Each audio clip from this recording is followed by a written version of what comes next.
ভেনেজুয়েলার president Nicolas মাদুরোকে স্ত্রীসহ তুলে নিয়ে এসে নেতিবাচক নজির স্থাপন করেছেন মার্কিন প্রেসিডেন্ট ডোনাল্ড ট্রাম্প।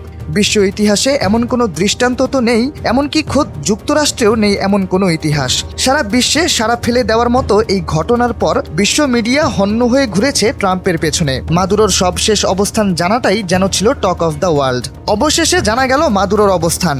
বিশ্ব এই তথ্য জানার আগে দীর্ঘ উদ্বেগে ভরা এক সময় পার করেছে। সামাজিক যোগাযোগ মাধ্যমগুলোতে ভেসে বেরিয়েছে এমন কিছু ছবি যা রহস্যের জাল বুনে গেছে। কোথাও দেখা গেছে মাদুরো নামছেন হেলিকপ্টার থেকে, তো কোথাও দেখা গেছে তাকে সরু কোনো করিডোরের মধ্য দিয়ে চোখ বেঁধে নিয়ে যাওয়া হচ্ছে। তবে তার অবস্থানটাই ছিল অজানা। অবশেষে সেই গোমর ভাঙল বার্তা সংস্থা বিবিসি। RICL TMX, যুগের পর যুগ স্থাপনা থাকে মজবুত। ভেনেজুয়েলার প্রেসিডেন্ট নিকোলাস মাদুরোকে যুক্তরাষ্ট্রের নিউ ইয়র্ক শহরের ব্রুকলিনের মেট্রোপলিটন ডিটেনশন সেন্টারের কাস্টডিতে রাখা হয়েছে বলে জানিয়েছে সংবাদ মাধ্যমটি। রবিবার আল জাজিরা, CNN ও রয়টার্সও একই খবর প্রকাশ করেছে। মাদুরোকে নিউ ইয়র্কে নিয়ে আসার পর ট্রাম্প জানিয়েছেন এখন থেকে ভেনেজুয়েলা নিয়ন্ত্রণ করবে যুক্তরাষ্ট্র।